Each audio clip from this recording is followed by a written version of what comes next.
Viewers, இன்றைக்கி நம்ம வந்து மார்னிங் வந்து எங்கள் வீட்டில் நூடுல்ஸ் எப்படி செய்யலாம்னு நம்ம பார்ப்போம். இது ஹிப்பி நூடுல்ஸ் இப்படி இல்லை, தனியாகவே நூடுல்ஸ் பாக்கெட் விற்கும்ல, அதை வாங்கிட்டு வந்தால் இப்போ நாங்கள் செய்கிறோம். இது எப்படி செய்யலாம்னு பார்ப்போம். இப்போ தண்ணி நிறையா வச்சு ஒலை கொதிக்கிற மாதிரி நல்லா கொதித்த உடனே இந்த நூடுல்ஸை போட்டு அது நல்லா வெந்துடும். ஒரு அரை வேக்காடு, ஒரு 90% வெந்ததுக்கப்புறம் அதை எடுத்து நம்ம தண்ணியை வந்து வடிகட்டிக்கணும். போடும் போதே கொஞ்சோண்டு ஆயில் ஊற்றி கொஞ்சம் உப்பு போட்டு, நான் இப்போ வந்து ஒலை நல்லா கொதிச்ச உடனே அதை போட்டிருக்கேன். உப்பு கொஞ்சம் அதில் சேர்த்துருக்கேன், கொஞ்சோண்டு ஆயில் விட்டுருக்கேன், அவ்வளோதான். இது நல்லா வேகட்டும். இது வெந்த உடனே நம்ம இதை உப்பு போட்டிருக்கேன். இது வெந்த உடனே நம்ம இதை வடிகட்டிட்டு, நம்ம நல்ல தண்ணி இருக்குது பாருங்கள், வடிகட்டினோட அந்த ஓட்டோட்டே ஒரு அந்த ஹோல் உள்ள பாத்திரம் இருக்குல்ல, அது வடிகட்டியில் வந்து வடிகட்டிட்டு நம்ம வந்து நல்ல தண்ணி இருக்குது பாருங்கள், அதில் நல்லா அலசிக்கணும். நல்லா அலசினா அது அந்த சூடெலாம் போய் நல்லா ஜில்லுன்னு ஆயிடும். நல்லா ஆற விட்டு எடுத்து வச்சுக்கணும். இது நான் இப்போ நல்லா வெந்துருச்சு. இப்போ நான் இதை வந்து நிப்பாட்டிட்டு இதை நான் வந்து வடிகட்டிட்டு நல்ல தண்ணியில் நான் ஒரு வாட்டி அலசி ஆற வச்சிட்றேன்.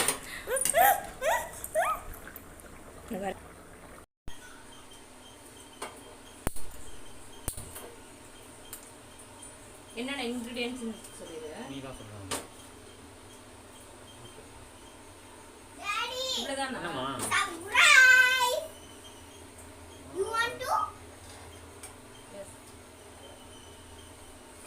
இப்போ வந்து முட்டைக்கோஸ் எடுத்து வச்சுருக்காங்க. ஃபஸ்ட்டு வானலில் வந்து எண்ணெய் ஊற்றிக்கணும். எண்ணெய் ஊற்றிட்டேன், அதுக்கப்புறம் முட்டையை உடச்சிக்கணும். எண்ணெய் வந்து காஞ்சிட்டோம். காஞ்சோடனே முட்டையை உடச்சி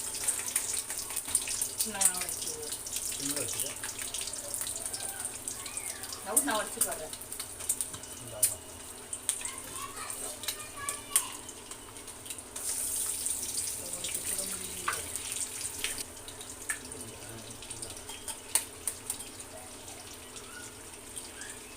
இப்போ 4 முட்டையை வந்து இதில் உடச்சி ஊற்றிட்டேன்.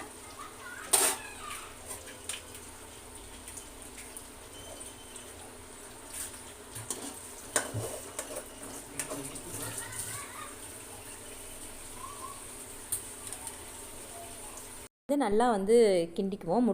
கிண்டு முட்டை செய்கிறோம்ல, அதுமாரி நல்லா கிண்டிக்குவோம்.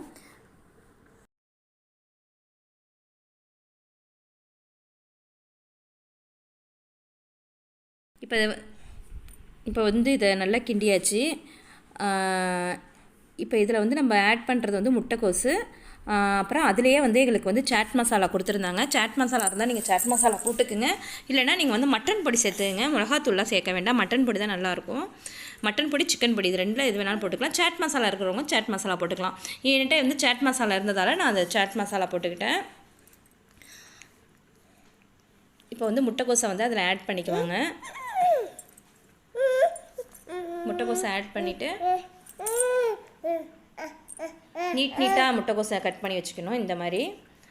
இப்போ முட்டைக்கோசை ஆட் பண்ணி அதையும் ஒரு நல்லா ஒரு வதக்கிட்டு ஒரு கிண்டிட்டு,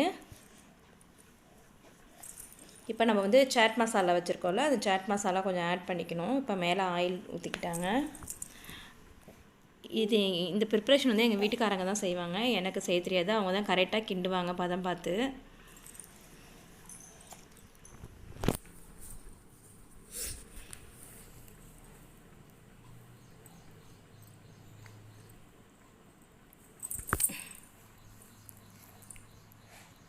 இது நல்லா கிண்டுட்டோம்.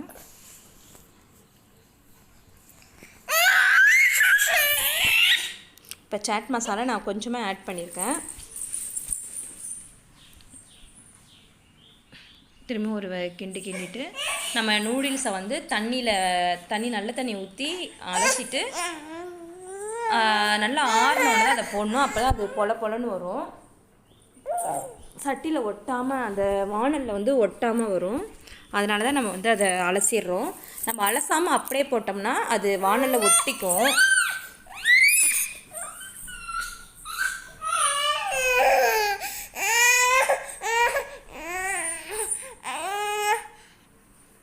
தம்பி தாங்க இங்கே டிஸ்டர்ப் பண்ணிகிட்டு இருக்கான்.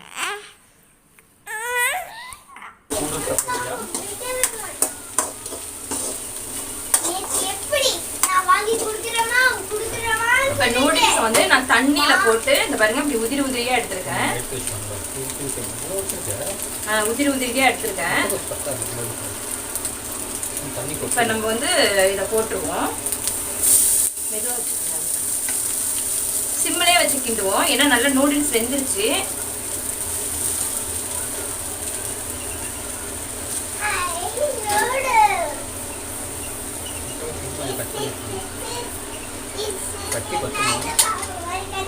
பாக்கி இருக்கிற சாட் மசாலாவை அதில் தூவி விட்டுட்டு திரும்ப அதை நல்லா ஒரு கிளறிக்குவோம்.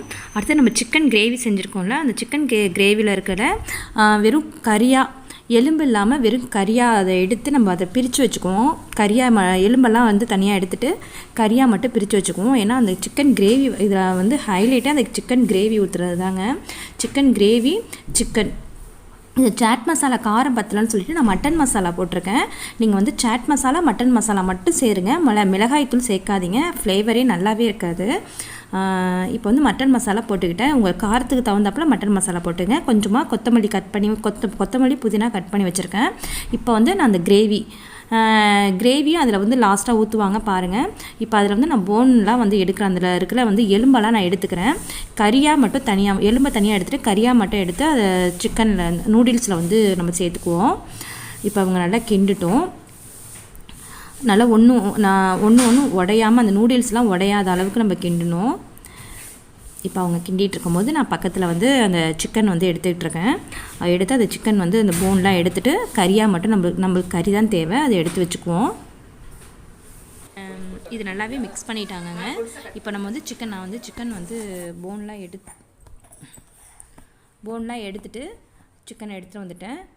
இப்போ வந்து சிக்கனை ஃபஸ்ட்டு போட்டுருவோம்.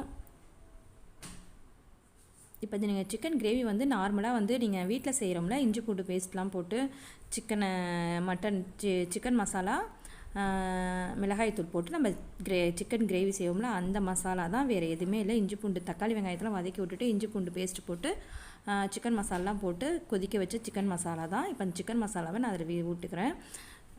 அதில் ஆட் பண்ணிக்குவோம். இது செஞ்சு பாருங்கள், செம்மையாக இருக்கும், டேஸ்ட்டு சூப்பராக இருக்கும். நான் சிக்கன் ஒரு நாள் பொரித்து அதுலேயும் நான் செஞ்சு காட்டுறேன். இப்படி செய்கிறது வந்து பாப்பாவுக்கும் பிடிக்கும், எங்கள் வீட்டுக்காரங்களுக்கும் பிடிக்கும். அதனால தான் நான் இப்போ காலைல இது செய்கிறேன். அவங்க டிஃபன் மதியம் எடுத்துகிட்டு போயிடுவாங்க, அதுக்காக தான் காலையிலே இந்த வேலையை முடிச்சாச்சு. இப்போ கிரேவி எவ்வளோ வேணுமோ உங்கள் காரத்துக்கு தகுந்தாப்ப சிக்கன் கிரேவி சேர்த்துக்குங்க. நல்லாவே மிக்ஸ் பண்ணி ஆயிடுச்சு. அவ்வளோதான், இப்போ ரெடி ஆகிடுச்சு.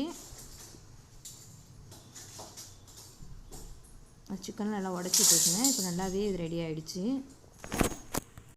அவ்வளோதான், கொஞ்சமாக கொத்தமல்லி மேலே தூவி விட்டால் சிக்கன் நூடுல்ஸ் ரெடி ஆகிடுச்சுங்க. அப்புறம் கொஞ்சம் ரைட்டாக வந்து அந்த சிக்கன் கிரேவி இருக்குது, அது ஒரே ஒரு ஸ்பூன் மட்டும் மேலே ஊற்றிங்க. அது கார்னிஷ் பண்ணுறதுக்காக நான் ஊற்றிருக்கேன். ஒரே ஒரு சின்ன பச்சை மிளகா மேலே தூவி விட்ருங்க.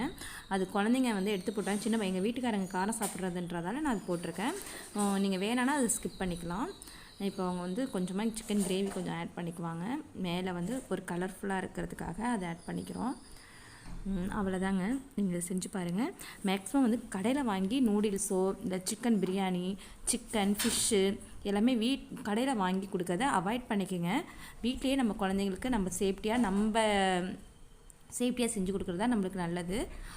பாய் வீவர்ஸ், இந்த வீடியோ உங்களுக்கு பிடிக்கும்னு நினைக்கிறேன். எனக்கு கமெண்ட் பண்ணுங்கள், என் சேனலுக்கு சப்ஸ்கிரைப் பண்ணுங்கள், எனக்கு சப்போர்ட் பண்ணுங்கள், எனக்கு கமெண்ட் பண்ணுங்கள். பாய்.